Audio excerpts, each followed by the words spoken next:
Kisvárosi gyilkosságok.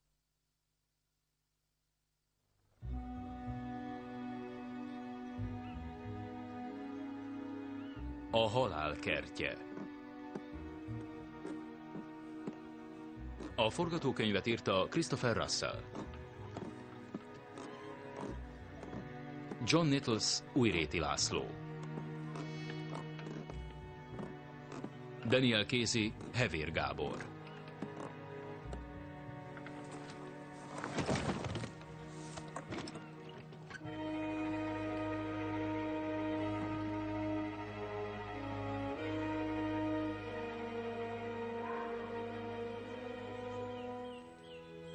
Paradisia Iliastrum. Penstamon digitalis. Penstamon strictus. Legularia dentata. Laticodon. Grandiflorum. Dianthus superbus. Mit műveltek itt?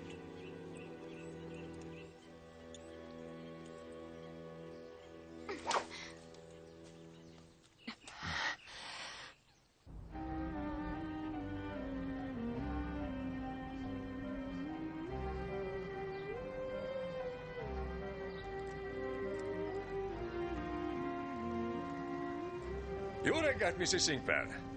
Hallom, változások várhatók a családi villában.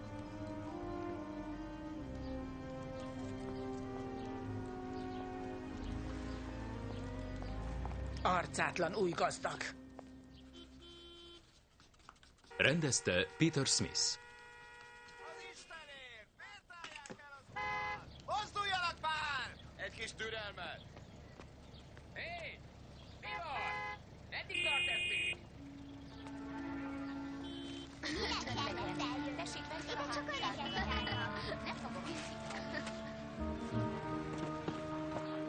Ez itt a kert alaprajza. Mit csinálsz? Lélegzetelállító kutyatejgyűjteményünk van. De sajnos játékautomaták nincsenek. Az Inkpen család a reformáció óta él itt. Akkor lett volna idejük egy rendes parkolót építeni. De Naominak 25 éve el kellett adnia a házat. A férje meghalt, és semmilyen nem maradt. Egy tőzsdeügynök, Gerald Bennett vette meg a villát. Ma viszont ismét az Inkpen családé. Úristen, 11 font. Honnan tudod mindezt? Desmondtól, a boltostól. Ő hozza nekünk a biohúst. Áttértünk a biohúsra? Nem vetted észre a különbséget? Nem. Mi az, nem mentél el golfozni? Nem, amint láttad. Elég volt. Gyertek ide! Viselkedjetek már rendesen. Különben baj lesz. Kutya, te, igen. Nagyon szép. Megiszunk egy csésze teát.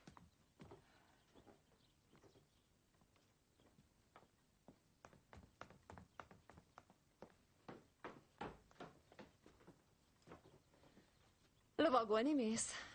Nem, úszni. Daniel ezt a rózsát adta. Bár neked megvan a véleményed rólam, az öregedő anyádról. De ismered a mondást, Fliss? Minél régebbi, annál jobb az illata.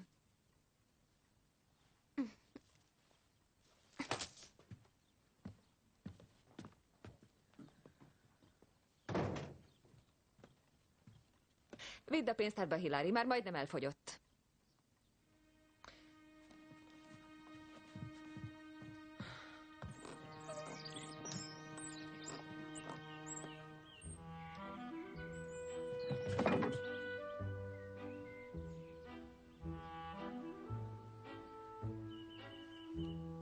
Gyönyörű ez a virág, igaz?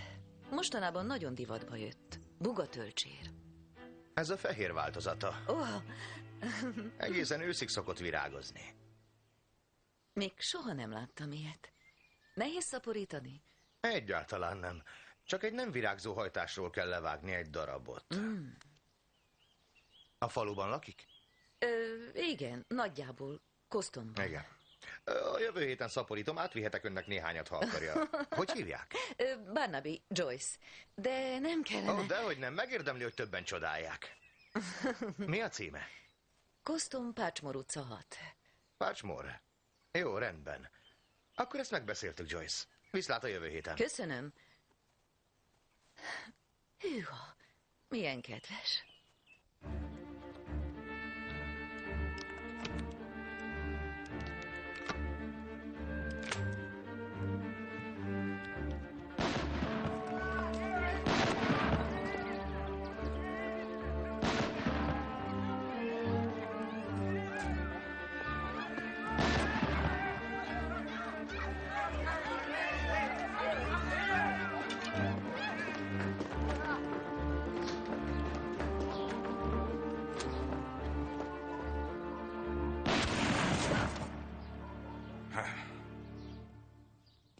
legközelebb az egyik vénasszonyt fogom célba venni. No. Ha nem tudná, nem a vadnyugaton vagyunk, uram. Ezennel letartóztatom. Torkig vagyok. Nem hibáztathatsz engem Rodney Widger viselkedéséért. Nem Widgerről beszélek. Ha bujálkodni támad kedvetek, legalább legyen annyi büszkeség bennetek, hogy nem marakodtok a koncon. A kert pedig Elspeth. Az én kertem, anya. Az én kertem. És az én kertészem. Akkor vállald a pénzszerző akcióid összes következményét. Vállalom. Te teszel szemrehányás nekem. Hilary, hoznál nekem egy pohár viszkit vízzel? Én még egy gin tonicot kérek. Anya, semmit köszönöm.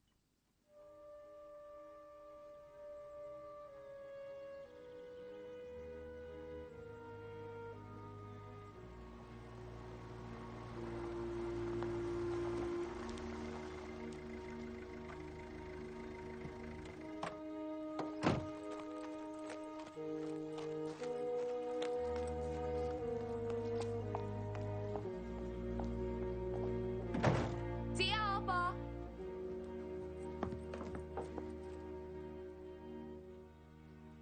Apa? Mi van veled?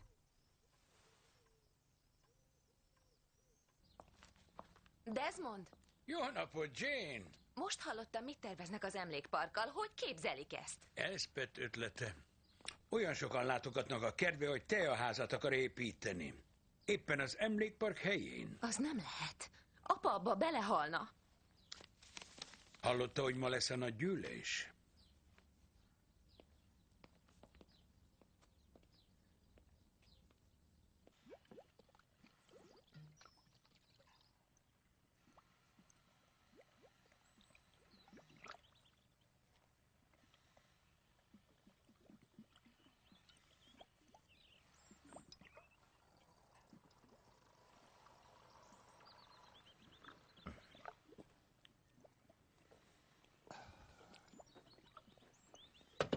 Daniel! Adj nekünk is! Gyerünk, megígérted.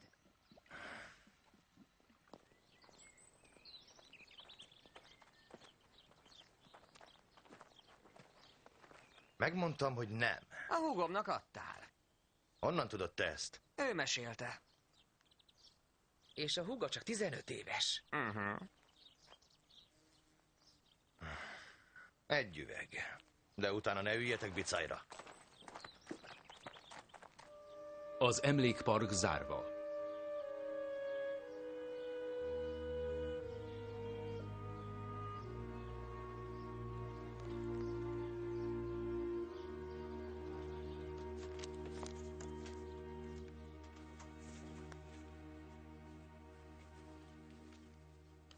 Anya, tessék, drágám. Mi folyik itt? Közted és Fliss között. Fikart nincs, se törődj a hugoddal, Hilary. Akármit is mond. Akármit. Ő egy elkényeztetett kis hölgy. Bárcsak őt adtam volna nevelőszülőkhöz, és nem téged. Szent ég. Megrohamoznak a parasztok. Csak hogy ne felejts el, Mrs. Inkpen Thomas. A községházán 7:30-kor. Semmi pénzért ki nem hagynám, Desmond. Örülök, hogy én vagyok az oka ennek az óriási izgalomnak. És még azt mondják, hogy vége a falunak.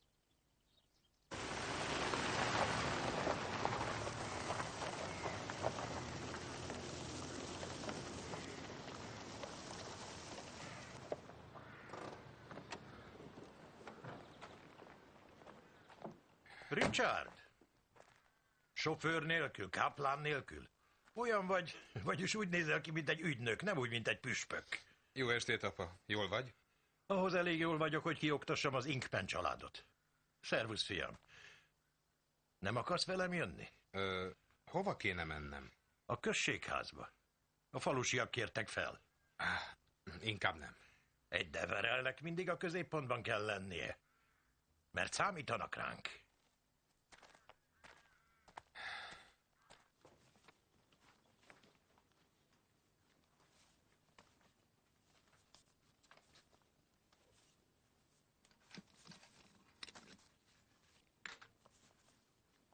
Tudod, hogy ma van az évfordulód? Pontosan 2 éve, hogy visszatértél hozzánk. Gyöngéd és szerető családod körébe. Igen. Igen, tudom. És most boldog vagy? Annyit fáradoztál, hogy kinyomozd az anyádat. Azt kaptad, amit vártál? Nem panaszkodom. Milyen nagy lelkű vagy, Hilary. Megértelek, Fliss. Hogy mit érezhettél, amikor megjelentem? Az elkényeztetett gyerek egyszer csak megtudja, hogy nem ő az egyetlen. Létezik egy titkolt fattyú is. Legyek féltékeny? Haragudjak? Vagy gyűlöljelek? Nem gyűlöllek. Sajnállak. Azért, mert... Jöttök a nagy gyűlésre?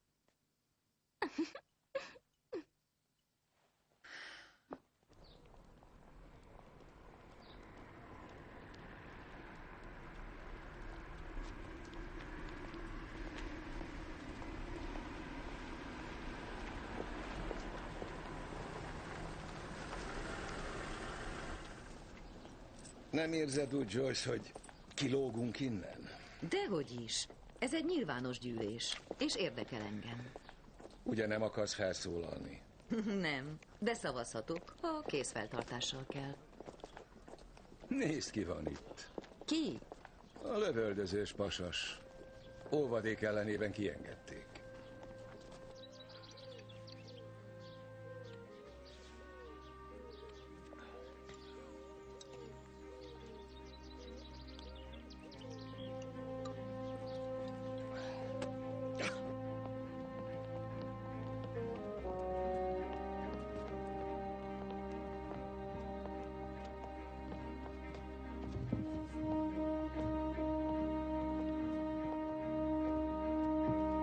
Mrs. Willard?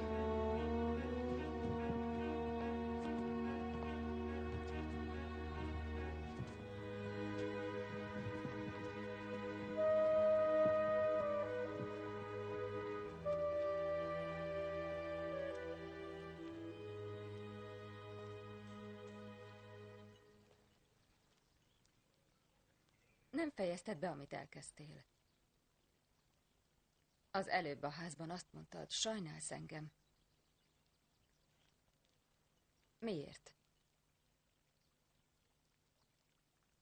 Mert nem ugyanaz az apánk. Ezt én is tudom.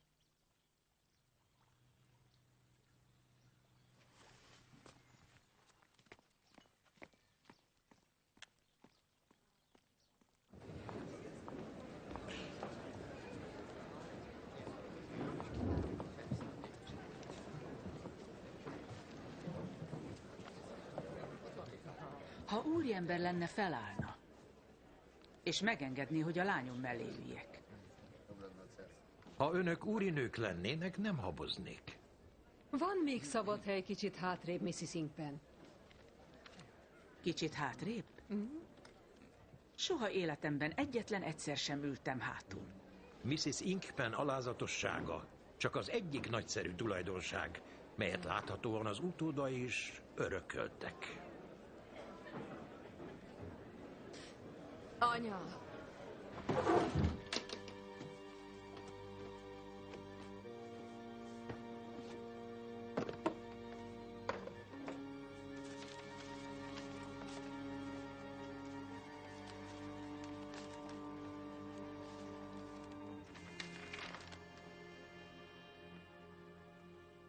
Hölgyeim és uraim! Ha megengedik, ezennel megnyitom a nagygyűlést. A lelkész úr elnézést kér a távolmaradásért, és áldását küldi a megjelentekre. De amint látják, megtisztelt minket jelenlétével Mrs. Elspeth Inkpen Thomas. Szeretném előre is megköszönni önnek, asszonyom, hogy részt vesz a várhatóan igen élénk vitában.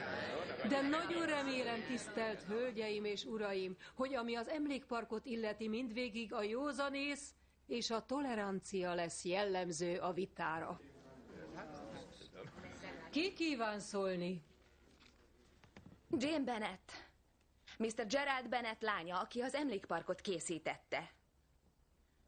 Az, hogy felássák ezt a szép parkot, ahol olyan sokan szeretnek pihenni, mely a közösségi élet színtere, hogy a helyére egy közönséges teaházat építsenek. Nem más, mint felháborító vandalizmus.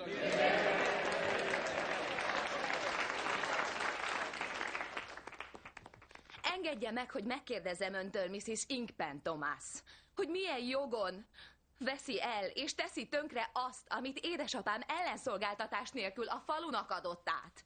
Így van, így van. Igen.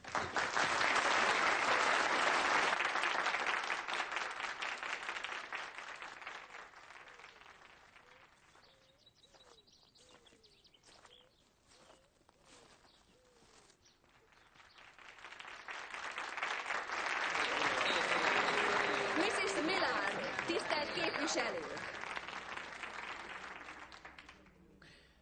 Azt kérdezik, milyen jogon teszem ezt? Nos, a válaszom a tulajdonos jogán. Amikor édesapja 5 évvel ezelőtt eladta a rezidenciát az Inkpen családnak, nem szabott semmilyen feltételt. A törvény szerint az emlékpark a mi tulajdonunk. Mr. Bennet azon kívül, hogy megépítette, csak annyit tett, hogy beengedte oda a falusiakat. Mi pedig megkívánjuk szüntetni ezt a szokást. És még valamit. Az, hogy az Inkpen család mit szándékozik tenni a saját kertjével, nem tartozik senkire ebben a teremben. Hogy nem tartozik Hölgyeim és uraim! Ha a falunak akkora szüksége van egy ízléstelen emlékparkra, mondom, egy ízléstelen emlékparkra, akkor építsenek egyet máshol.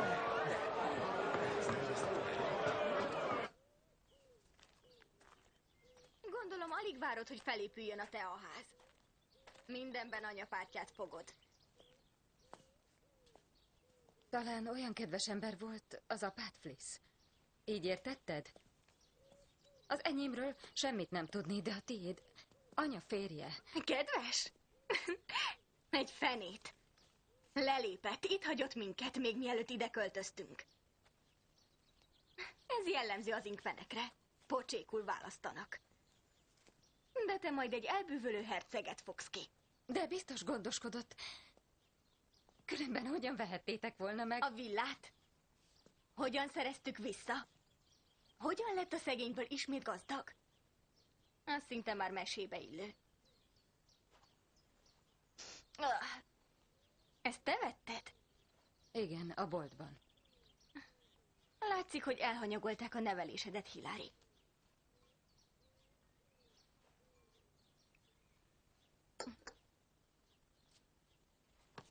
Elmondjam, mire gondoltam akkor.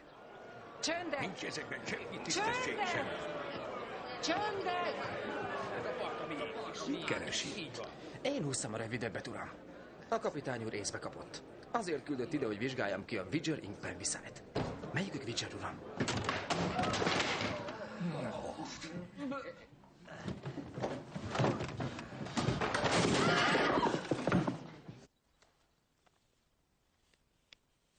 Ez meg mi? Rólam van szó benne? Lehetséges. De nem biztos.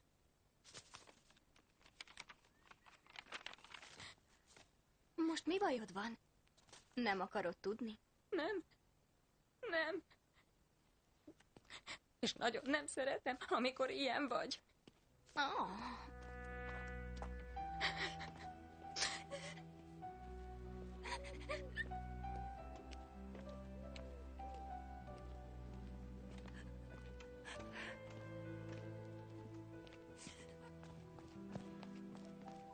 Nem sokat segítettél. Csöndben maradtam, nem elég? Nem hát. Szerintem ez nem volt jó ötlet. Nem kéne magad ellen fordítanod az egész falut. Na csak mióta érdekel a falusiak véleménye? Ne butáskodj. Vagy csak nem akarod elszalasztani a lehetőséget? Ezt meg hogy érted? Biztosan van még olyan nő a faluban, akivel nem feküdtél le. Troy, tessék. Maga menjen vissza. Tudja meg, mit ittak azok a kölykök. Ne fordulj el, ha hozzád beszélek. Most meg hová mész? Vissza a parkba! Kertész vagyok, elfelejtetted?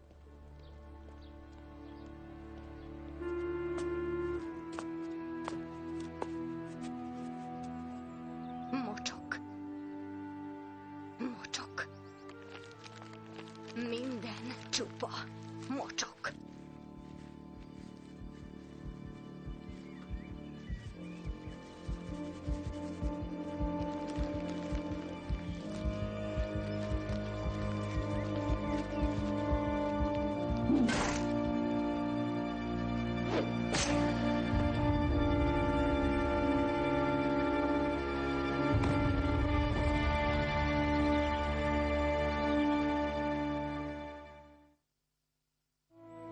Gyerünk! Crispin! Gyerünk! Jó kutya, hagyd! Crispin!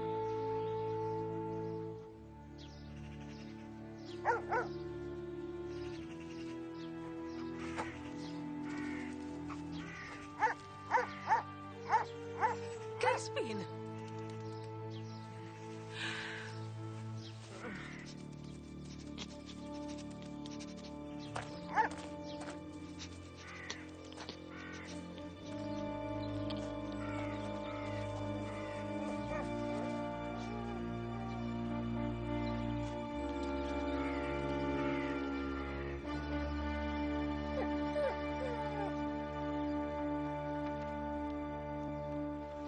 Megtaláltam. Itt van.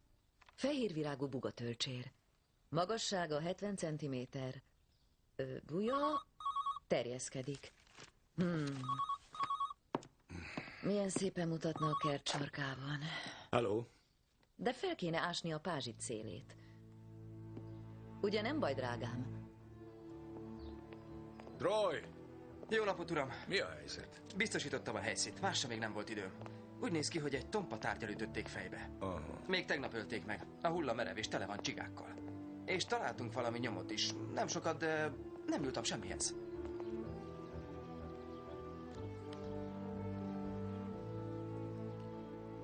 Ha jobban megnézi, van rajta egy fekete vonal. Talán tinta. Valami írás? Esetleg egy aláírás vége. A sarokban van. Igen. Szép volt, Troy. Semmi más nincsen. Ki találta meg? Crispin. Crispin? Egy fekete labrador.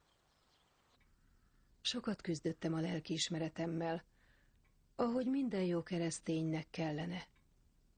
Van még valami, amit el kell mondanom önnek, felügyelő úr. Nem szokásom pletykálkodni, főleg nem az adott körülmények között, és ezt egész véletlenül hallottam meg. Tegnap este, a gyűlés után... Most meg hová mész? Vissza a parkba! Kertész vagyok, elfelejtetted? Megkérdeztem tőle, hogy hová megy, és azt felelte, vissza a parkba. Szó szerint így mondta. Követte őt? Követni? Biztosan tudja, hogy a községházáról egyenesen a parkba ment? Nem szoktam követni senkit.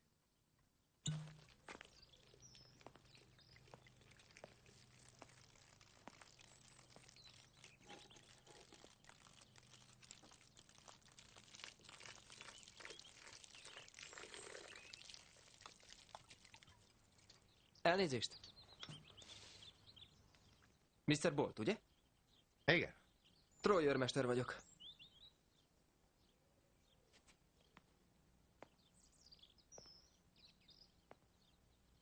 Rovarírtó. Bio.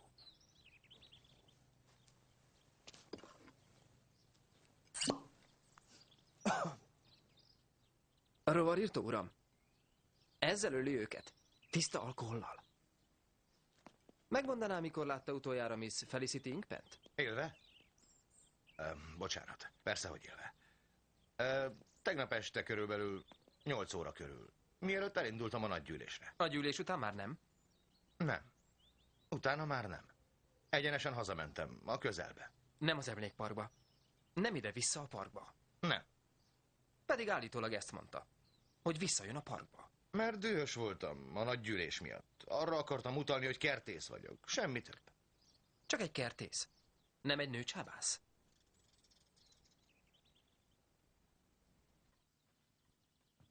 Maga és a lánya, Felicity. Jóban voltak? Valaki mást állít? Kedves és gyönyörű lány volt. Közel álltunk egymáshoz, és én jobban szerettem őt, mint bárki mást ebben az őrült, kegyetlen világban.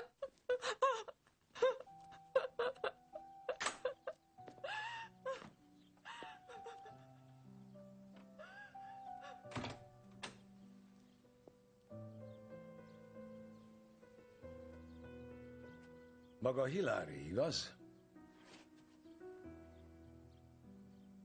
Már vártam önt, uram. Tehát azt mondja, tegnap este Fliss megkereste önt. Megtudhatom miért? Hogy gyötörjön. Ez volt a kedvenc időtöltése. Nem jöttek ki? Nem. Nem lehetett könnyű. Így élni és dolgozni egy fedél alatt. Fliss nem dolgozott. Volt már modell és színésznő, de nem volt szerencséje. Nehéz bejutni abba a világba. Csak lézengett és halálra unta magát. Nem tudja véletlenül, mások is így éreztek iránta, ahogyan ön? Úgy értem, másokat is gyötört? Mindenkit, igen. Azt hiszem, Fliss így próbálta felhívni magára a figyelmet. De meg tudna nevezni valakit? Anya, Daniel, Rodney Vidger. A lövöldözős ember. Bocsásson meg. Flisszel nem kedveltük egymást, de igazán nem szép tőlem, hogy így beszélek róla. Uram!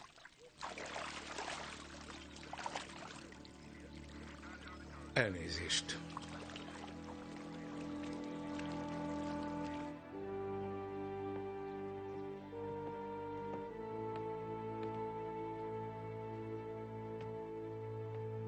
Barnaby főfelügyelő vagyok.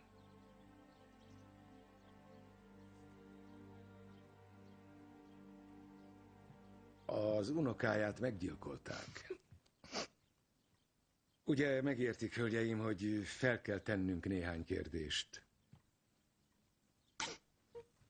Először is. Megtudhatnám, mikor látták utoljára Felicityt? Mielőtt elmentek a községházára, vagy utána?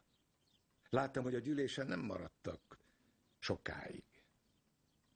A viselkedése és a célozgatásai rendkívül sértőek, uram.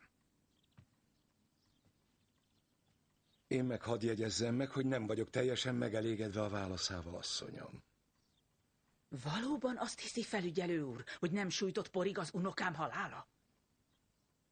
Az ilyen kihalóban lévő embertípusok, mint mi, nem gyilkolják egymást. Nincs annyi esze, hogy körülnézzen. Itt van egy őrült az utca túloldalán egy puskával. És egy fiatal nő, aki természetellenesen kötődik az apjához, és bármit megtenne érte. A lövöldözős ember valószínűleg Vidger. De ki a fiatal nő, akiről beszélt? Szálljon be, megmutatom.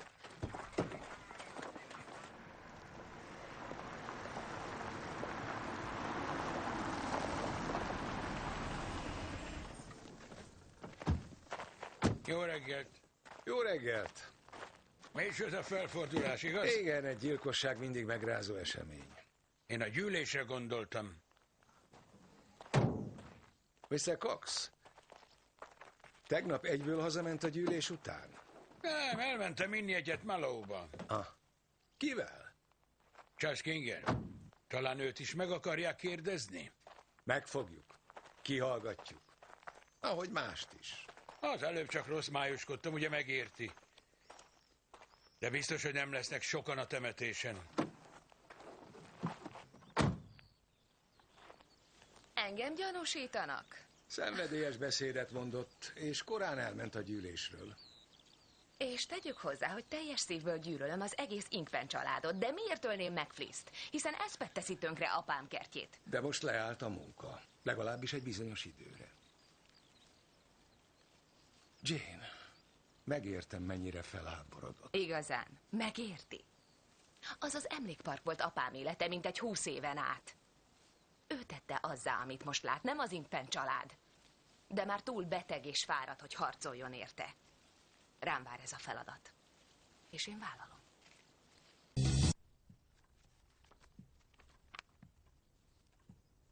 Szeret kertészkedni? Úgy tudom, manapság divat a fiatalok között. Nem muszáj botanikusnak lennie, mint Jill. Néha-néha nézem a tévében. Ha nincs épp foci. A Azt én is szeretem. Láttam a tegnapi meccset is. Közvetítették? Igen, az ilyet soha nem hagyom ki.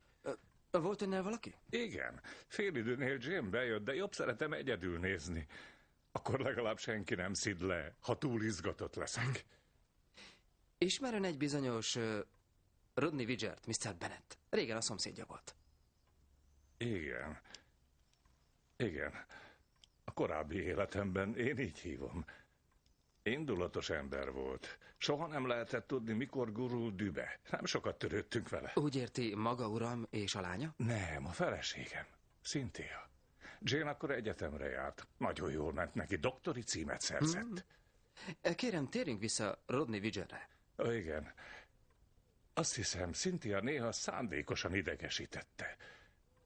Tudja, nagyon gonosz tudott lenni, ha akart. Widger biztos fellélegzett, mikor Cynthia elment. Elment? Igen. Bejelentettem az eltűnését, ahogy kellett. De gondolom egyszerűen elege lett abból, hogy megelőzzék a tátikák. Miért kell állandóan ezzel zavarni a apát? Csak a volt szomszédjukról beszélgettem Mr. Bennettel. Rodney Widgerről. Ön látta őt mostanában? Csak amikor a puskájával a kezében sétál. Amikor írtja a kártevőket, ő így mondja. Rókát, nyulat, galambot. A többi kertész ezt hálóval csinálja. De Rodney úgy oldja meg a problémát, hogy megöli őket. Azért jöttem el korábban a gyűlésről, mert WC-re kellett mennem. Sürgősen. Hólyaggyulladásom van. Prostata. Semmi köze a prostatához. Hazajöttem egyenesen. Elvégeztem a dolgomat, és megnéztem a meccs második félidejét. De azt nem tagadja, hogy aznap volt egy összetűzése, igaz? Összetűztem egy autóval, és óvadék ellenében szabadlábra helyeztek. Megfenyegettek, hogy elveszik a puskámat, és elég rosszul tűröm, ha zaklatnak, mikor nem csináltam semmit, csak a tulajdonomat védtem. A községházán nincs WC. Ha annyira kellett. Ne vicceljen velem. Azt zárva tartják, érti? Mrs. Millard nem szereti, hogy a férfiak... Vagyis nem szereti a férfiakat, pont. Meséljen nekünk egy kicsit Cynthia Bennettről. Itt élt az Inkpen villában. Nagyon jól tudjuk, kicsoda ő. Köszönjük. Annyit tudunk, hogy bejelentették az eltűnését. Elnézést, pisilnem kell sürgősen.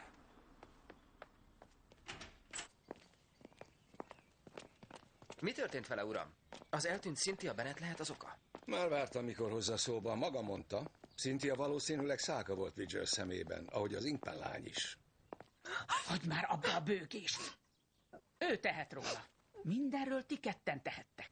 Kikezdtettek Daniellel, idegesítettétek Widgert, és az egész falunak szamárfület mutattatok, amikor mást mutattatok egy férfinak. Te szívtelen vénasszony! Ja, anya, nem mondta komolyan. De komolyan mondtam. Így végződik az 500 éves történelmünk? Mint egy közönséges szappanopera a tévében? Annyi tisztesség van benned, mint egy halkofában a bordéban. Elköltözöm!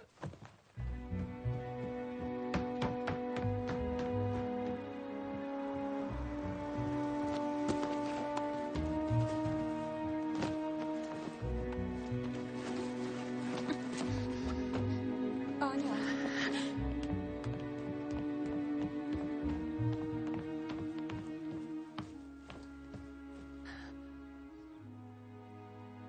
Most hallottam. Rettentően sajnálom, Elizabeth. Köszönöm, Richard. Köszönöm. Ha keresnek, vagy a nagyanyád holtan esik össze, a paplakban vagyok.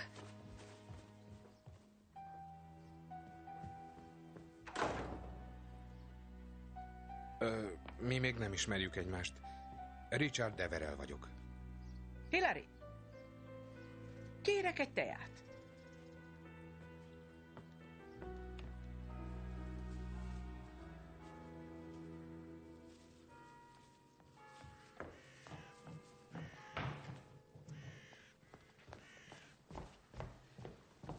Susan, kéne egy szoba éjszakára. Nem, ha fel akarod ásni a füvet, ást fel a füvet. Belőlem akár nagyobb darabot is kivehetsz. Csak azért hívtalak, hogy szóljak, hogy Joy... Nem tudom, hogy mikor érek haza. Jól van. Én is. Később hívlak, szia. Itt vannak. Pálinka. Igen, olyasmi. Alma pálinka, csak... Halálos? Dehogy. Alma, krumpli és fokhagyma tinktúra keveréke. És hol a préselő vagy a lepárló készülék? Kidobtam tegnap este a gyűlés után. Tehát itt járt? Nem az emlékparkban, a közelébe sem mentem, és nem láttam senkit. De nem ment rögtön haza. Hazudott, Mr. Bolt. Maga mit tett volna, ha gyilkossággal gyanúsítják? A fiúkra értem. Ha ne adj Isten, kómába estek volna, vagy kikészül a májuk, vagy...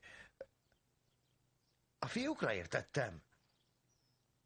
Ne adja el a falut, Mr. Bolt. És ne igyon pálinkát.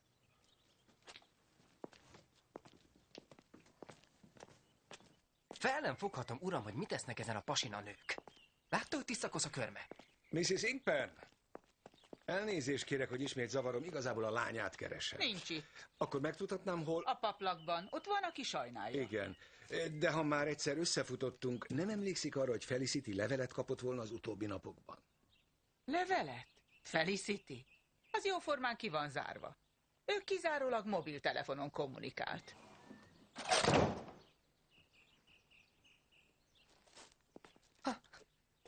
A paplakba? Majd máskor. Erre a napra elég ennyi az inkpenekből. Meglátjuk, mire jutnak a laborosok a papírfecnével. Akkor most mi legyen? Ellenőrizzük az alibiket. Desmond igazat mondott. A község házáról egyenesen Malóba mentünk. Janettel. Kivel? Egy lánnyal. Maga nős, Mr. King? Menthetetlenül. Miss Inkpennek, hogy is mondjam, elég kétes híre volt, igaz? De a viselkedése nem igazolta a hírét, ha érti, mire célzok. Kacér volt, de nem igazi vadász, így hallottam. Nem voltak intim ismerősök? Sajnos nem, felügyelő úr. Hozzáteszem nagy bánatomra. Ha egy szerelmi büntényre gyanakszik, akkor nem én vagyok a maga embere.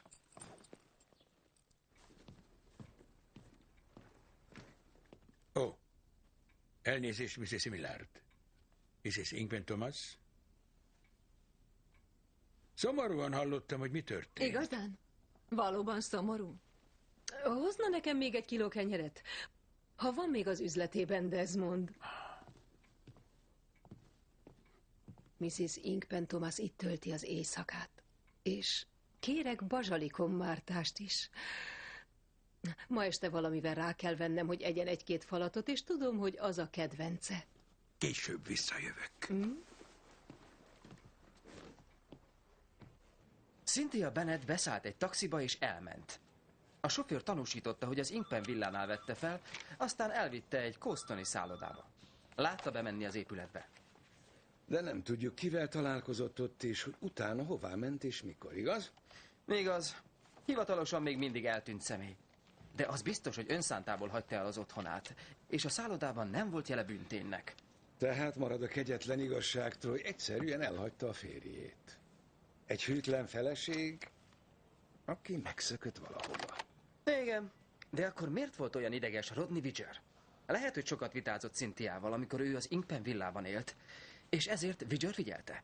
Ennek ellenére nincs semmi, ami gyanúra adhatna okot. Tessék. Köszönöm szépen. Igaz? Igen, tényleg nincs. Akkor miért rejtőzik a prostatája mögé? Isten tudja. Itt a boncolási jegyzőkönyv. Már is kész. Az áldozat körme alatt talált szennyeződés megegyezik a színhelyen talált fecni anyagával, ami azt jelenti, hogy kitépték a kezéből a levelet. Igaz, Troy?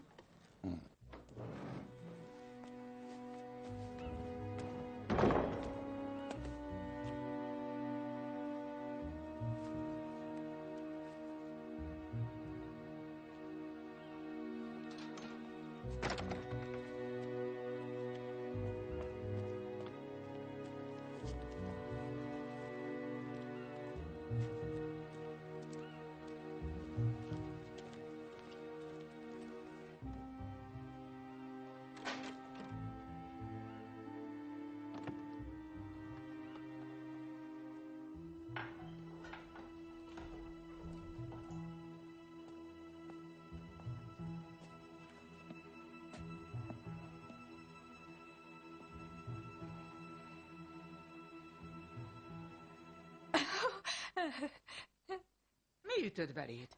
Szellemet láttál? Nem, csak... A holtak nem sétálnak, Hilary. Fekszenek a sírban. Persze, csak nem tudtam elképzelni, ki lehet az ilyen későn.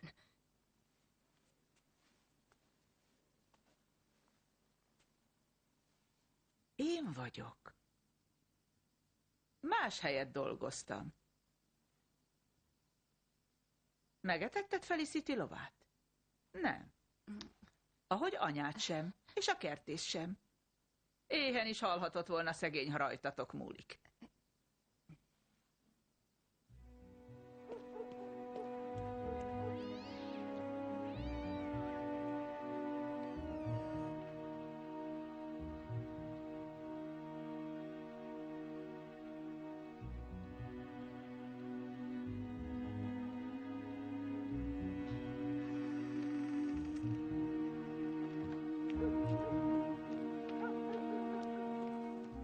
Még egy kamilla teát.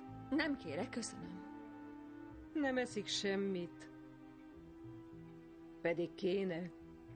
Egy kis tésztát? Szívesen főzök önnek. Nem kérek. Értem, akkor későre jár már. Talán az lenne a legjobb, ha eltennénk magunkat holnapra.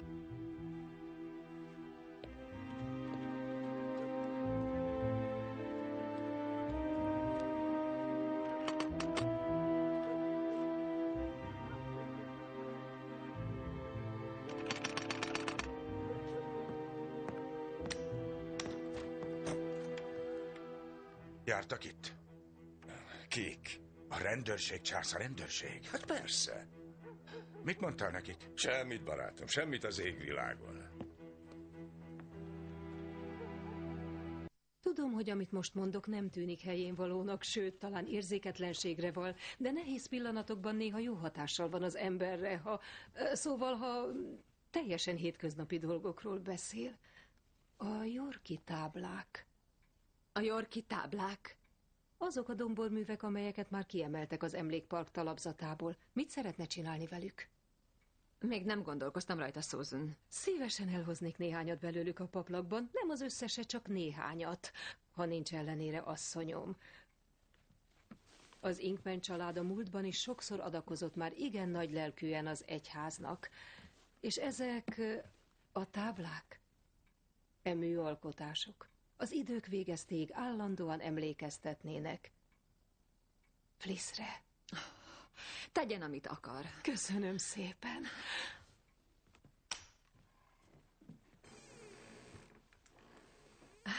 Helyezze kényelembe magát. Tudja, asszonyom, merre találja a mosdót, igaz? Tessék? A legkisebb szobát. Ó, persze, tudom. Vehetnék egy forró fürdőt? Hogyne. Csak magának kapcsoltam be a vízmelegítőt. A templomban leszek. Ez a legüdvösebb időtöltés elalvás előtt. Imádkozom Flissért. Köszönöm.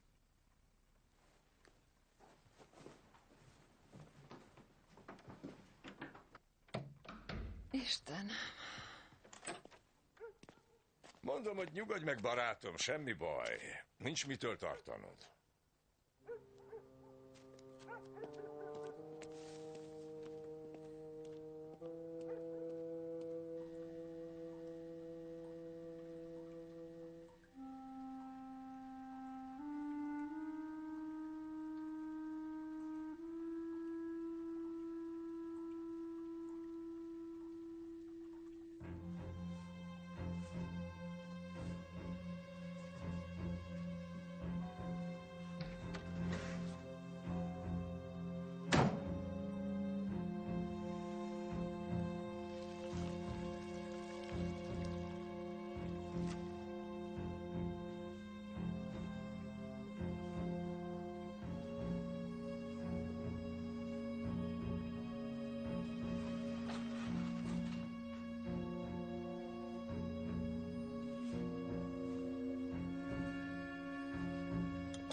Ó.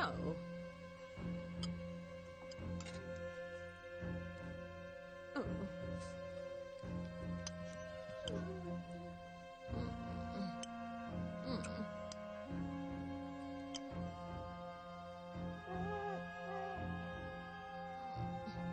De rossz. A tiéd, Crispin.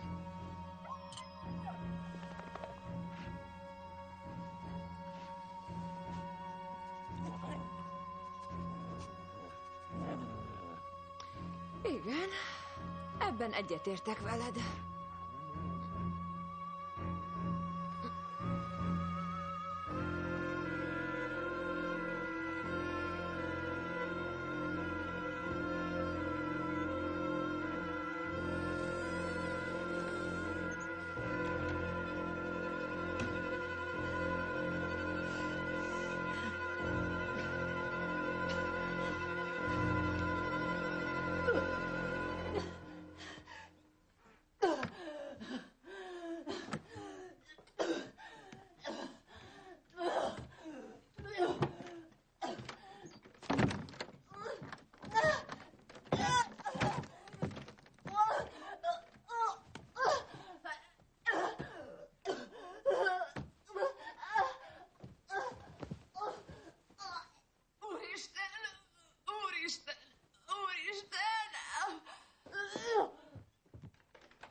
Apa?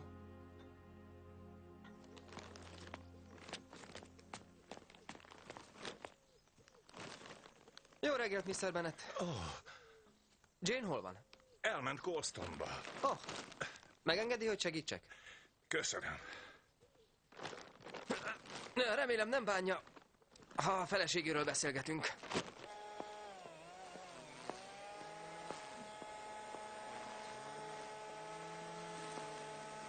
Mr. Bolt? Elspethet keresem. Úgy tudom, még mindig a paplakban van. Köszönöm szépen. Tudnak már valamit? Csak annyit mondhatok, hogy több irányba is nyomozunk, Mr. Bolt. Kellemetlen meglepetés volt.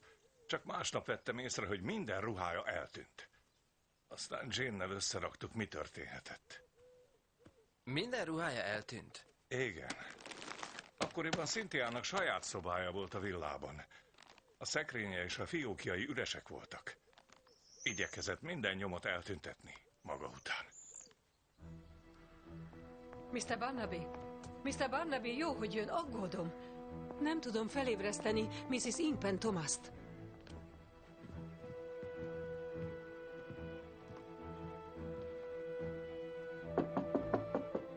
Mrs. Impel Thomas? Ahó! Elspeth!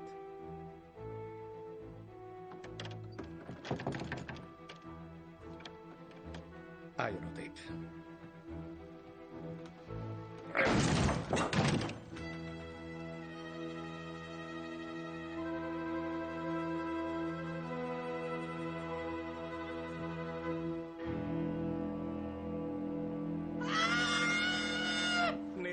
hét múlva itt valóságos színkavalkát lesz. Akkor nézze majd meg. Nagyon sajnálom, Mr. Bennett, de most mennem kell. Ó, igen, persze. Köszönöm a segítséget.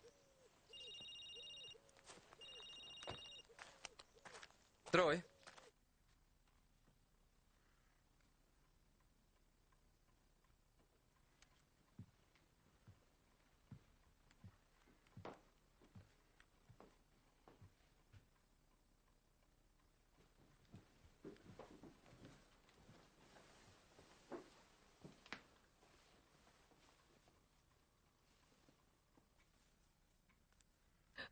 Ha nem volnék ilyen mélyen vallásos ember, azt hinném, én hozom a végzetet erre a szerencsétlen családra. 2. 2 nőt találtam holtan 24 óra leforgása alatt. Egy öngyilkosság. Az én házamban. Az ajtó zárva volt. Belülről zárták be. Muszáj mindig megsérteni az érzéseimet? 24 órán belül elvesztettem az unokámat, majd pedig a lányomat. Higgy el, nincs szándékomban megsérteni az érzéseit, Mrs. Inkpen. Azonban... Az öngyilkosság szóba sem jöhet. Nálunk elképzelhetetlen.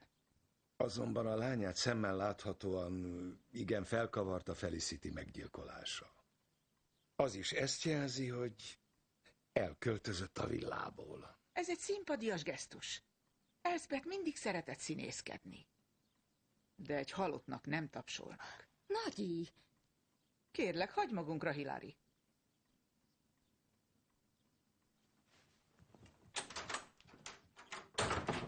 Utálom, ha Nagyinak szólítanak. Bocsásson meg, Mrs. Inkpen, de annak ellenére, amit mondott.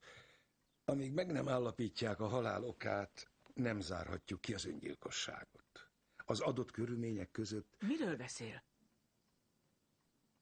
Arról, hogy az unokáját rendkívül furcsa módon nem sokkal korábban ölték meg. Arra céloz, hogy Elspeth megölte Fleece-t, aztán bűntudata volt és megölte magát? Ez is egy lehetőség, asszony. Nem. Az öngyilkosság ki van zárva. Ön mit gondol? 2 gyilkosság 2 nap alatt. 2 Inkpen nő. Ha a közös nevezőt keresi bennük, mindketten kikezdtek Daniel Bolttal. Ha esetleg még nem tudta volna. Elmondhatjuk, asszonyom, hogy ön ambivalens érzésekkel viseltetett Elspeth tervei iránt. Nem. Én aztán nem voltam ambivalens. Ocsmánynak tartottam őket. Akkor miért nem állt az útjába a maga parkja? Sajnos nem, felügyelő úr. Mindent Elspeth nevére irattam, hogy ne kelljen örökösödési illetéket fizetnie. Megtörtént a csoda. Egy Inkpen bevallja, hogy hibázott.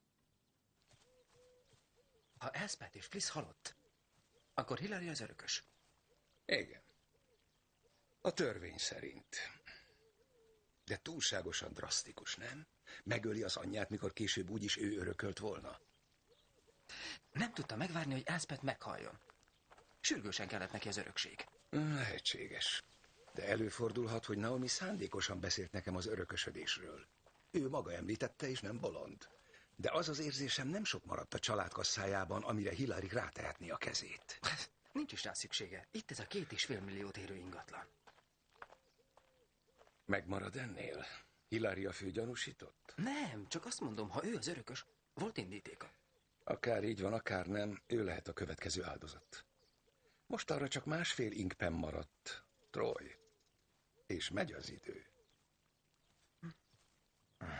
Öntörvényű nő volt. Hol volt, amikor meghalt? Tegnap éjfél körül. Egy fán ültem. Ez talán egy sajátos Midsummer-i rituálé? Nem. Értem. Milyen fán? Az erdőben. Volt valaki önnel? Nem. Elárulná, mit keresett egy fán? Borzra estem. Egy borz család és Rodney Widger háza mellett. A mázlisták láthatják a kölyköket. Éjjellátó volt nálam, nem mentem túl közel. Nem akartam, hogy Rodney megneszelje. Különben rögtön a nyomukba eredne lapáttal és mustárgázzal. És végül megjelentek a borzai? Nem.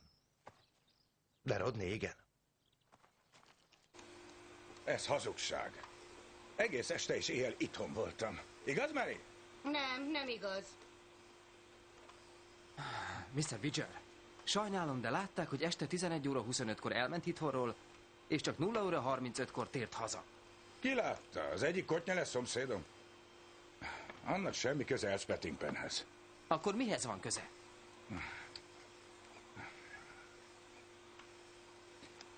Nem beszélhetnénk erről máshol. De igen.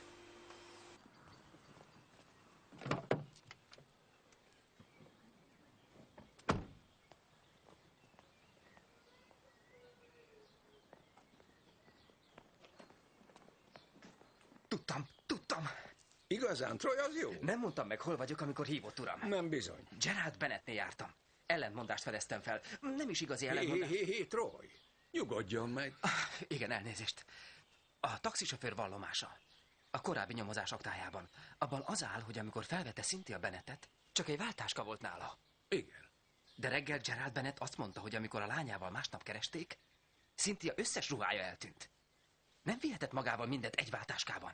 Nem hinném. Csak azt nem értem, milyen kapcsolatban áll ez Mr. Vidgerrel. Maga tudja? Még nem igazán. Akkor van egy délutánja, Troy, hogy kiderítse.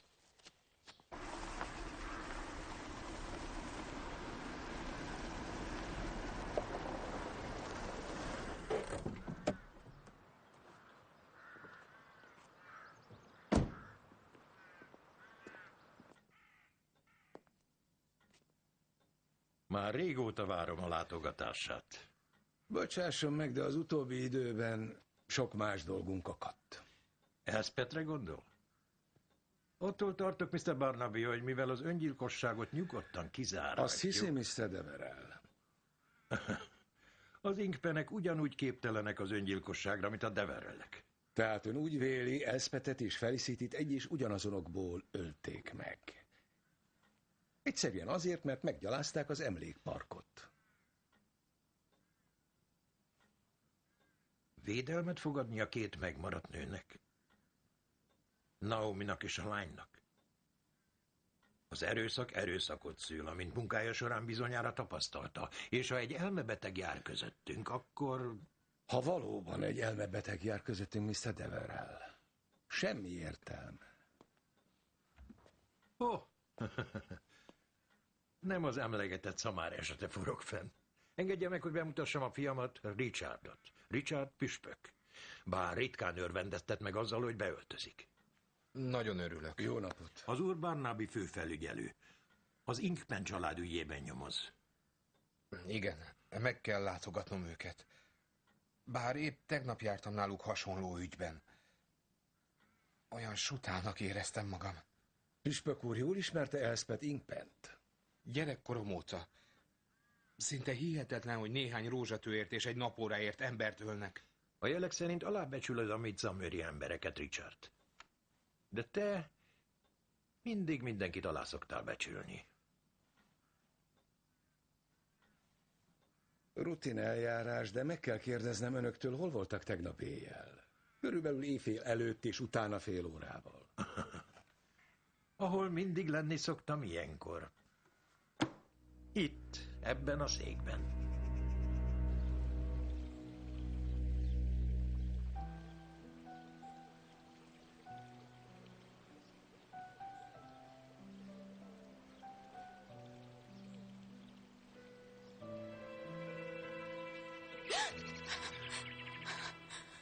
Olyan gyönyörű, mint a virágok a kertben, Hillary. Miért is nem mondtam még ezt ennek? Jól áll magának a szomorúság. Csak segítség kell, hogy kibontsa a szárnyait. Kiviruljon. A nyaka. Milyen törékeny a nyaka.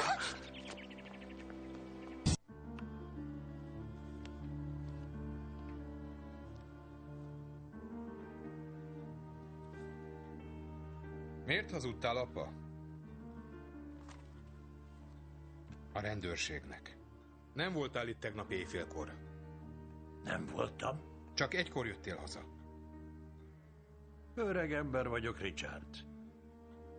Nem csoda, hogy kihagy az emlékezetem.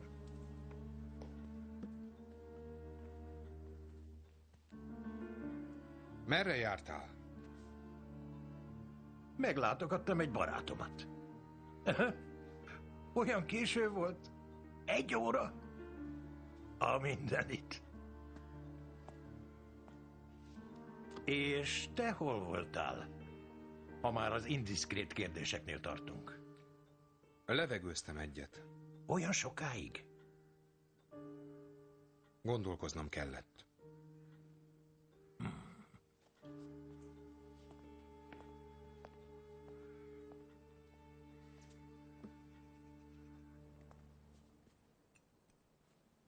Hallgatom, Mr. Vidger. Most már nyugodtan elmesélheti, hol járt tegnap éjjel. Egy régi barátomnál, a falu másik végén, Charles Kingnél. Ő is megerősíti ezt, ugye? Ajánlom neki, mert együtt csináltuk. Tessék? Mit? Azért mentem, hogy figyelmeztessem magukra, hogy kérdezősködnek Cynthia Bennett után. Nem ártottunk mi senkinek, sem Cynthiának, sem másnak. Csak éppen nem meséltünk el mindent önöknek. Jobban mondva, semmit sem meséltünk el Cynthiáról, hogy mi volt 5 éve. Tudnak valamit Cynthia Bennett eltűnéséről? Nem, ahhoz nekünk semmi közünk. Mr. Vidger, kérem.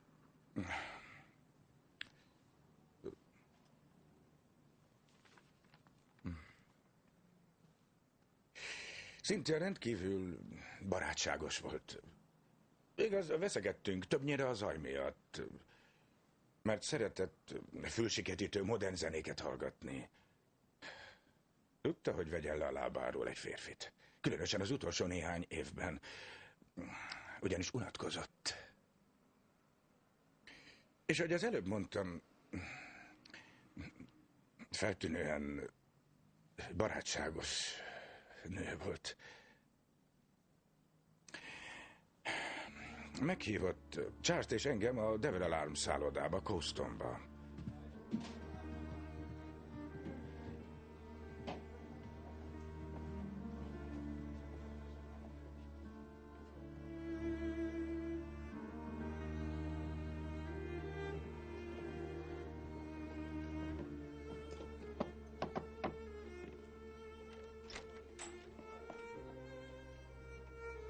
Kivett egy szobát.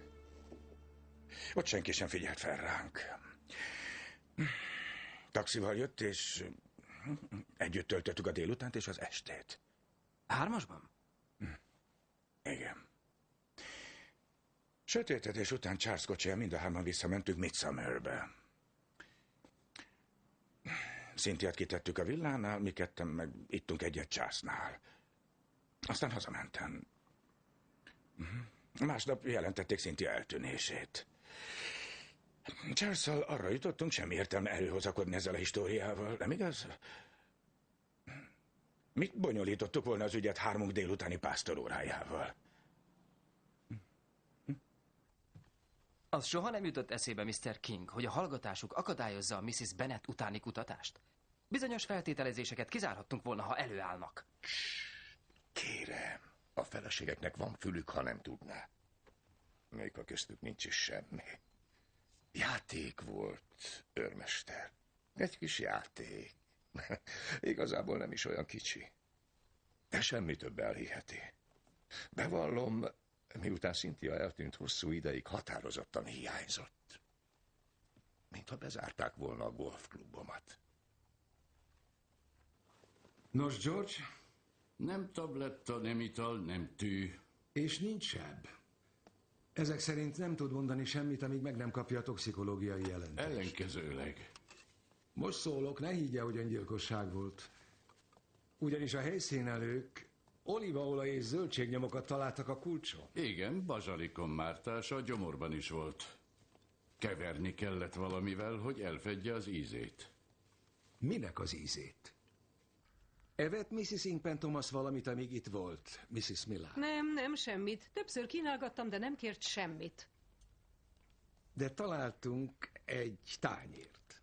Egy mély tányért ebből a készletből. Igazán? Nem vettem észre. Mit csinál? Elárulná, miért szedik szét a konyhámat? Mrs. Millard. Mrs. Millard, nem vagyok meggyőződve arról, hogy Mrs. Inkpen Thomas öngyilkos lett. Egy mérgező anyagot evett meg, amit házilag készítettek, és az ételébe keverték. Jézus, itt az én házamban. Nem lehet, hogy ő maga vitte fel a tányért? Itt főzött valamit, vagy az önkamrájából vette ki? Igen, lehet, én a templomban voltam. De az én konyhámban nincsenek mérgek, uram. Volt még valaki önnel a templomban? Micsoda? Olyan későn? Ebben az istentelen országban még vasárnap délelőtt is csak néhányan veszik a fáradtságot, hogy eljöjjenek. Mondja, bezárta a paplakot, Mrs. Millard, amikor a templomba ment? Miután felkísérte az emeletre Mrs. Inkpen Thomas-t? Nem. Soha nem zárom be az ajtót. Ez az egyik keresztény alapelv. Elképzelhető, hogy valaki, aki ismerte a házat, és tudta, hogy Mrs. Inkpen Thomas itt van, besétált, amíg maga a templomban volt. Igen. Ez lehetséges. A kutya? A kutya nem támadja meg az idegeneket? Crispy minden emberhez a lehető legbarátságosabban közeledik. És a férje, a lelkész, már elég régen elutazott. Mikor? 4 napja. És mikor jön haza? Nem tudom, talán holnap után. Miért? Neki mi a véleménye az Inkpen család tevékenységéről, ahogyan áruba bocsátják a falut? Ő csak a jót látja mindenkiben. A házasságtörőkben is? A házasságtörő nőkben is? A ledérekben? A férjem különösen nagy gondot fordít rájuk. És maga mit gondol az ilyen asszonyokról, Mrs. Millard? Én erősen hiszek a házasság szentségében, és abban, hogy a házasságtörés bűn. Talán régi módinak nevez Mr. Barnaby. De a világ talán nem tartana itt, ha többen vennék a bátorságot, hogy harcoljanak a bűn ellen, ha szemtől szembe kerülnek vele. Mert csak így találjuk meg a lelki békét. Meg vagy végre. Tom, milyen korán hazajöttél? Éppen most kezdtem el felásni a füvedet. Igazából még mindig dolgozom. Vannak képek abban a botanikai enciklopédiában? Vannak. Miért? Mit keresel? A, mint akonitum.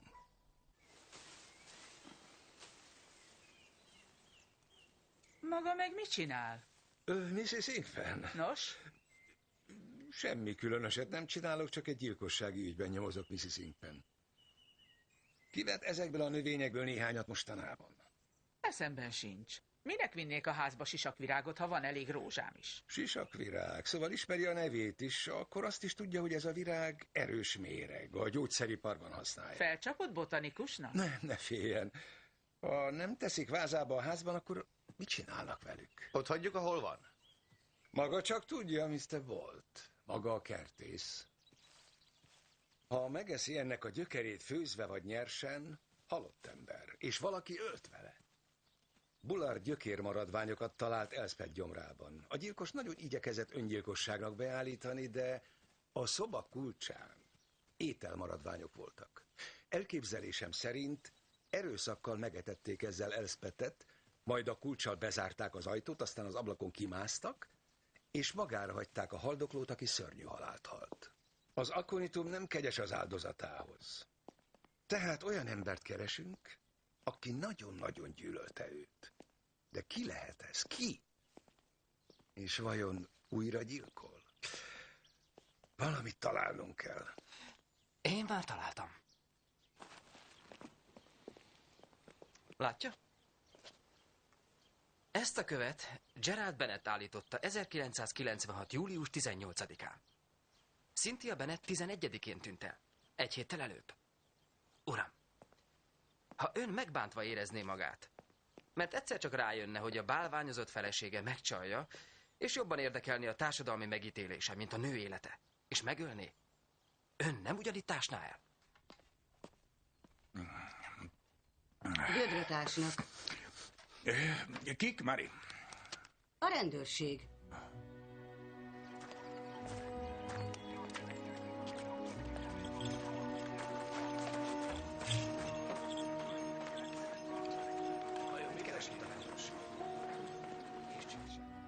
Bocsásd meg a mi vétkeinket, miképpen mi is megbocsátunk az ellenünk vétkezőknek. Bocsásd meg a bűneinket, melyek megzavarják a békét a földön. Gyilkosság, hűtlenség,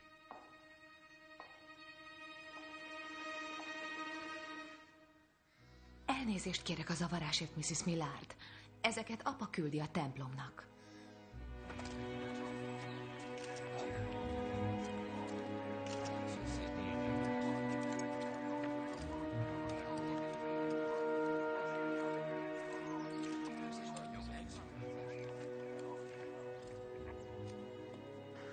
Mit keresnek itt? Fogalmam sincs. Nincs kedvem nézelődni. Sétálok egyet. Velem jön Hillary. Majd máskor.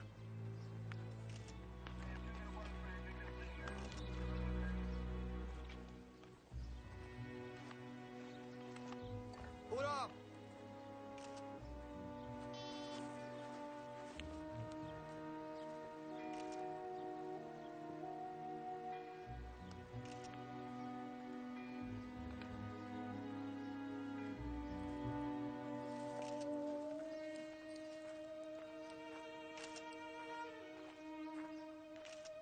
Cynthia.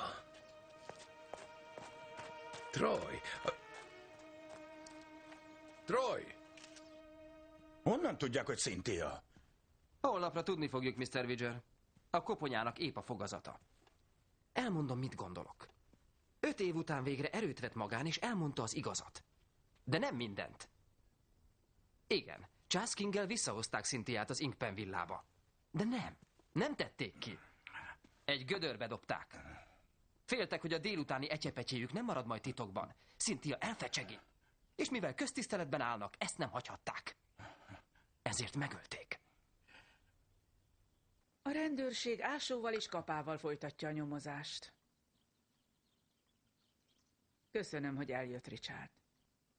Nagyon remélem, hogy harmadszorra nem kell meglátogatnia minket. Talán nem illő éppen most megjegyeznem, de a hétvégén elutazom. Egy újabb római zarándoklatra. Akkor sok szerencsét kívánok önnek. Biztosra veszem, hogy Elspeth is ugyanezt tenné. Szeretném ezt hinni.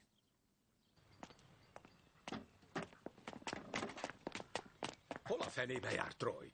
Előszedtem Widgert. Igenis? Tagadja a gyilkosságot, de ott van még Charles. Értesítenünk kellene a rokonokat, Troy, és azonosítani a nyakláncot.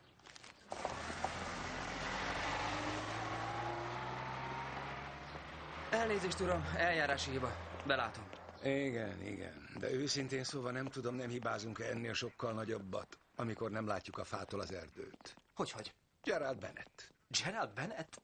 Ő nem tudta volna agyonütni Fliszt, és kimászni egy szoba ablakán. Ez igaz, csak hogy nem mindig volt olyan gyenge, mint ma. Ő volt Cynthia megcsalt férje.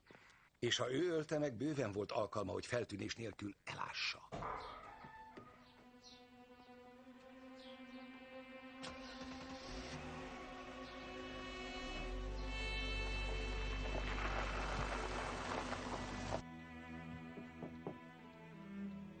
Jane? Szia! Ne haragudj. Most aludnom kell. Egy teát? Ó, igen, kérek.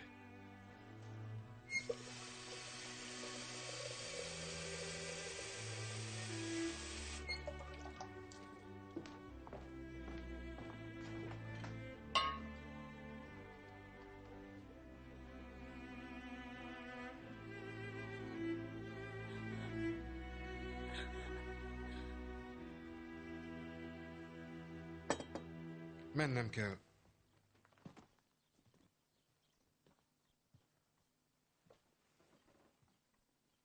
Isten önnel, Hillary. Remélem találkozunk még.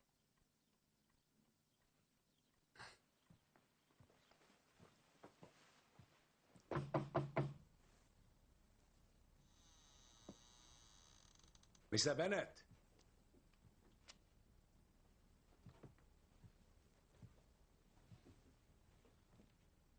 Mr. Bennett!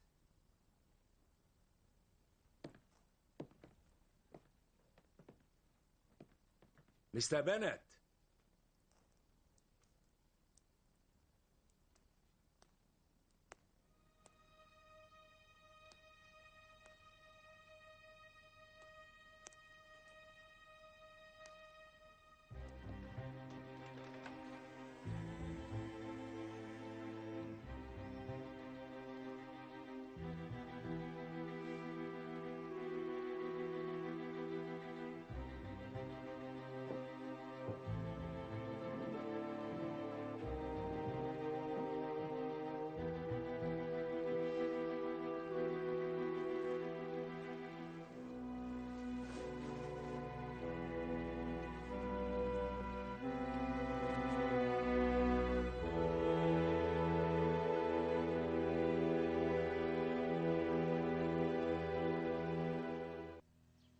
Sajnálom.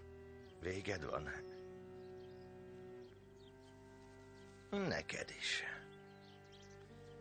Pedig gyönyörű voltál. Igazi ritka szépség. Éltél, növekedtél, kivirágoztál és meghaltál. Micsoda életerő.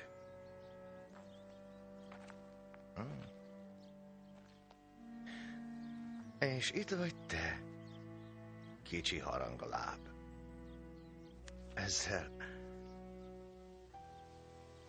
Ezzel a régi módi bájjal. Te is ugyanolyan vonzó vagy, mint a feltűnő nővéred.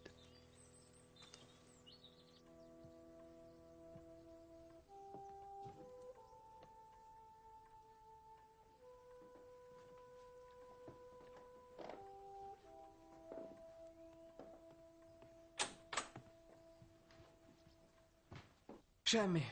Tegnap este óta senki nem látta Jane-t. Akár King is lehetett, uram. A találka harmadik tagja. Volt rá ideje, miután beszéltünk. Nem, Troy. Itt egy olyan fiatal nő él, aki nagyon-nagyon szerette az apját. Mindenütt a lánya képe van. Egy olyan nő, aki szenvedélyesen és hevesen tiltakozott a park felásása ellen. Meg kell találnunk Jane Bennettet. Azt hittem, szó nélkül elutaztál Rómába. Bostonban jártam, a bankban. Telefonáltak. Apa, muszáj beszélnünk a pénzről. Mit gondolsz, mekkora az esélyed most, Richard? Hogy téged nevezzenek ki víborosnak? Ki tudja. Jelöltek rá, de ez általában hosszú folyamat. De bizonyos dolgok fontosak. Életmód, viselkedés. Az anyagias szemlélet nem válik javadra. Tudod, hogy sokat jelent ez nekem? Hogy bíboros legyél. Te, az utolsó Deverell. Az 500 év alatt senki nem emelkedett ilyen magasra. Apa, nem ez az egy dolog számít az életben. De igen!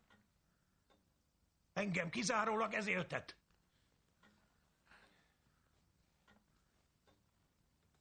Apa, a bank.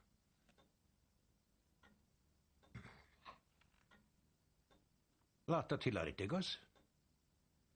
Amikor tiszteletedet tetted a villában. Igen, láttam Hillaryt. Mi a véleményed? Milyennek találtad? Tudtam, hova ment az anyám. És azt is sejtettem, kivel fog találkozni. Őszintén szólva nem is a viszonyunk zavarta a legjobban, hanem inkább az, hogy anyám és Widgerék és a sok régebbi szeretője annyira élvezték, hogy bolondot csinálnak apámból.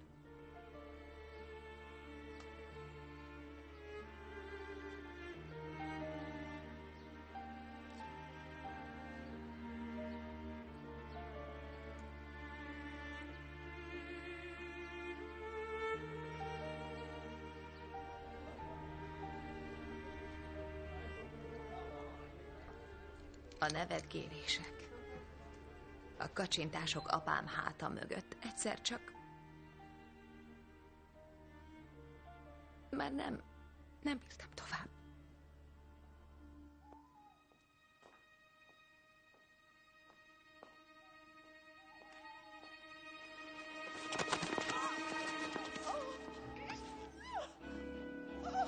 Megvártam, hogy visszajöjjön Kóztonból, és megfojtottam egy harisnyával.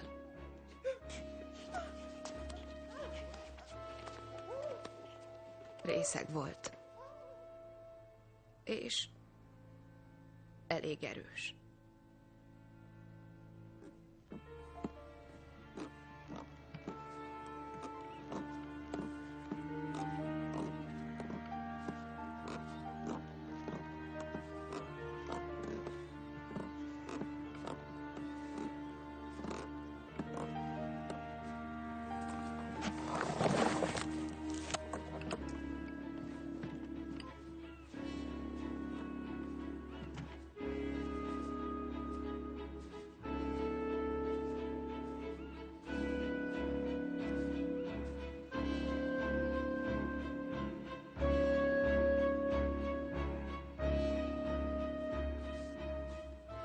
Előre kiterveltem, mit csinálok vele.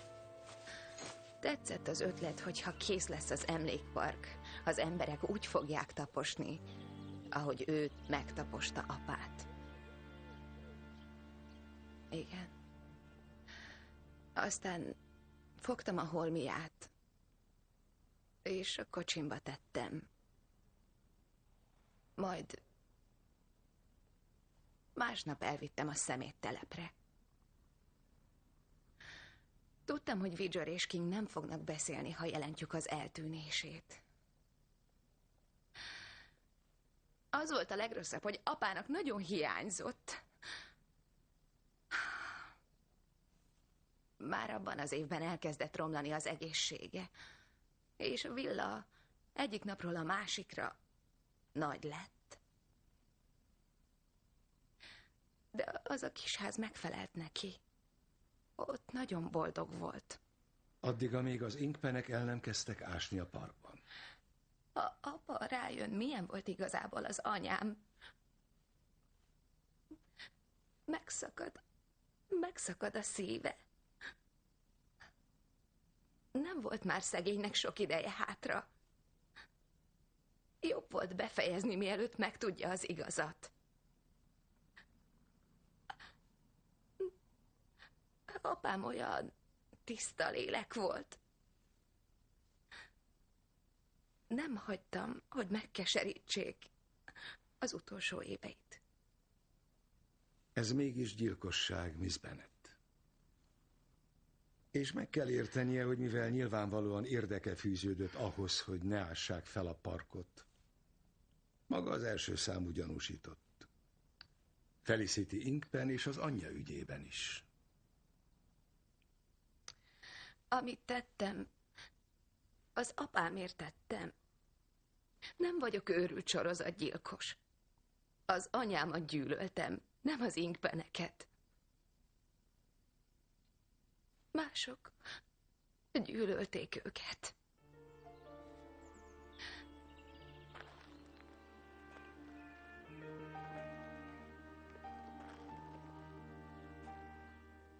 Ne reménykedjen, Jane. Amíg még hárman életben vannak. Vérszívó hárpiák. Vérszívók? Milyen furcsa kifejezés tekintettel a helyzetre, amely az Inkpen villában uralkodott. Lehet, hogy csak félrevezetett. Le akart állítani a munkát, és a gyilkosság Uram! megfelelő módszernek tűnt. Köszönöm. Ráadásul erős, fürgenő, ismeri a paplakot és ismeri a növényeket.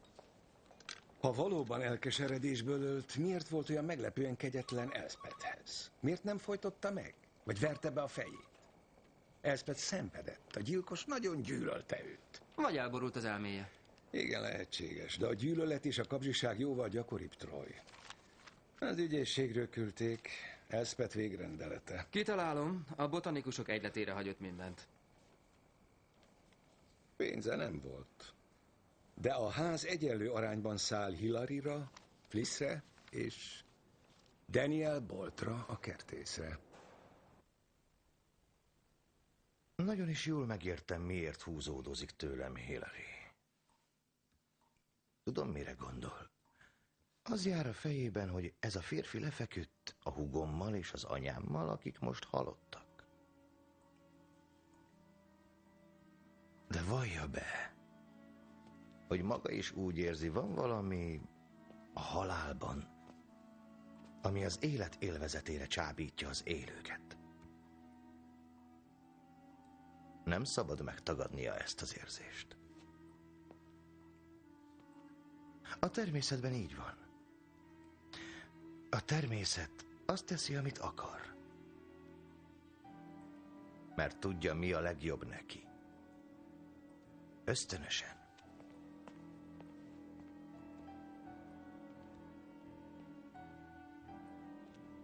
A Lilium Speciosum sem gyászol, hanem a nap felé fordítja szépséges fejét.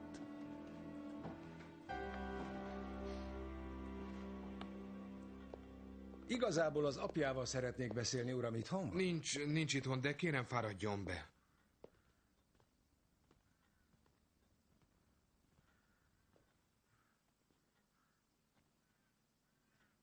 Tudja, ki vagyok? Mr. Richard Deverell, vagyis Deverell püspök. Én is csak most tudtam meg. Én voltam Elspeth Ingpen szeretője. Ezt természetesen tudtam. Én vagyok az apja törvénytelen gyermekének. Eddig nem tudtam róla. Hillary Ingpen az én lányom. És az apám, a fafejű apám véd! Hol van Mr. Deverell, uram? Elment hozzá. Naomi Ingpenhez, hogy megfizesse neki a sarcot. Az a nő ott ül a székében, aztán egyszerűen kinyújtja a kezét, és az apám pénzt csúsztat bele. Megaláztatás és sok pénz az ára. Minek, uram? A hallgatásnak, amíg ki nem neveznek bíborossá. Róma, a Vatikán. Az apámnak köszönhetik, hogy visszavásárolták az őket megillető családi villát. Előfordulhat, hogy manapság a világ szemében nem olyan óriási bűn gyereket nemzeni. De az apámnak megvan erről a véleménye. És szerinte a Vatikán is így gondolkozik. Igaza van. Mindent elkövetett, hogy ezúttal sikerrel járjak. A bizonyíték kell.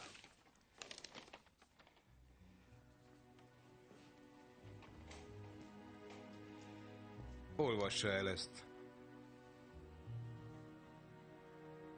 Kedves Augustus, a madarak azt csiripelik, hogy Richard, a maga Richardja valószínűleg beváltja a Deverellek régi álmát. Ez ellen az Ingpen családnak sincs semmi kifogása. Feltéve, ha ön továbbra is teljesíti kötelezettségeit.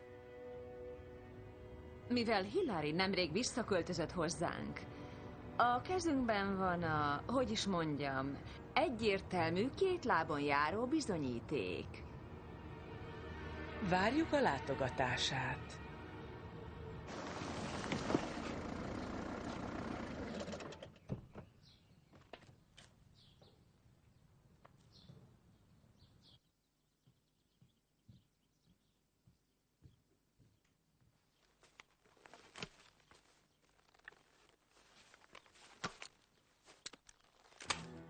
Mr. Bolt?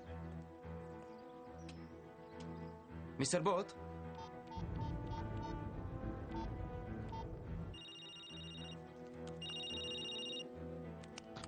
Uram? Troy! Augustus Deverell az Ingpen villába indult. Állítsa meg! Nem mehet Naomi közelébe. Perceken belül ott leszek.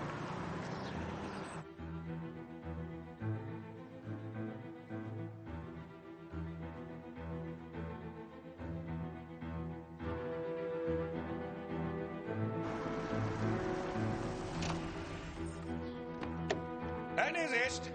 Nem most, Mr. Widger. Kiraboltak! Nem érdekel. Majd érdekelni fogja.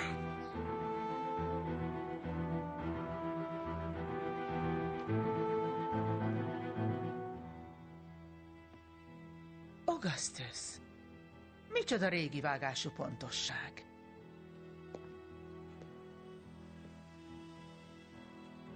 Mrs. Ingpen!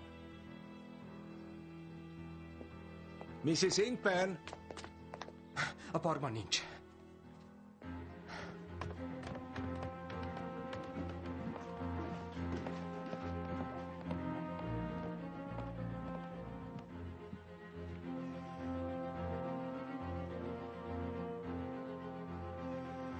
Isten hozott a pokolban.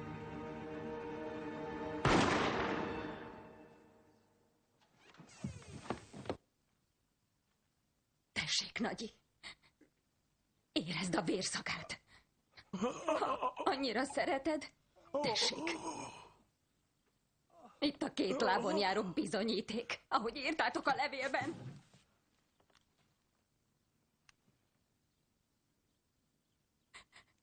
Én bolond, abban bíztam, hogy szívesen látnak itt. Azt nem, hogy szeretnek. Ezt nem is vártam tőle, nem. Egyik őtöktől sem. De nem is láttak szívesen, igaz? Igaz? Még az anyám sem. Nem önmagamért akart. Kihasznált. Hasznot húzott belőlem. Fordulj csak el! Mire kellett ez nektek? Egyszer egy héten gyönyörködtetek benne? Mi másért tartottatok meg egy másolatot? Fliss hangosan nevetett, amikor elmondta. Amikor felolvasta nekem. Fliss ostoba teremtés volt. És most már halott is. Felnyitotta a szemem, én meg agyonvertem. De egyedül őt öltem meg haragból. Anya halálát élveztem. Lenyomtam a torkán az egész istenverte parkját. Veled pedig bepiszkolom a szobát, mert úgy utálod a mocskot. Őrizzük meg a tiszteletre méltó családképét a külvilág előtt. De a pokolban nem mész tiszteletre méltóan.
Mrs. Millard?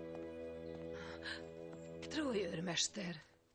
Barnaby főfelügyelő úr üzeni, hogy már nincs szükségünk az evőeszközökre, amelyeket elvittünk a konyhájából. Szegény Hilary. Igen. És szegény Jane Bennett. Igazán szomorú az a felismerés, hogy egyes bűntényeket jogosnak kell elismernünk. Jane is ilyen. Úgy érzem, és ezt egyszer Mr. Barnabynak is kifejtettem, hogy a házasságtörés a leggyalázatosabb és legszégyenletesebb tett az összes közül. Szép ez a terasz. Új? Igen. Munka után jobban megy az imádkozás. És mostanában olyan sok mindenért kellett imádkozni. És a lelkész úr nincs még itt? Jó napot!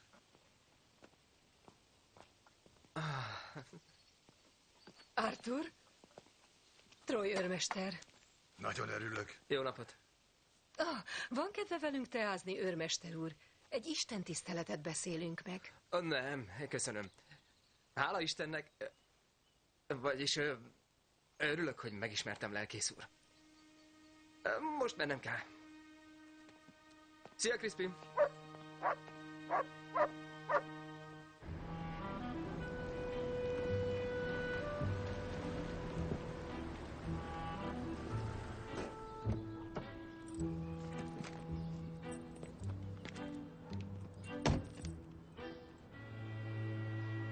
És itt vannak a bugatölcsérek. Hoztam önnek néhány dugványt. Ön igazán nagyon kedves, Daniel. Ne feledje, hogy a bugatölcsér terjeszkedik, és elég agresszíve. Tehát vigyázzon, hova ülteti. Különben a végén képes, és elnyomja a többi növényt. Rendben van. Szívesen visszajövök a napokban, hogy megnézzem minden... Megmaradt-e? Oh, Mr. Barnaby. Jól van, akkor én megyek.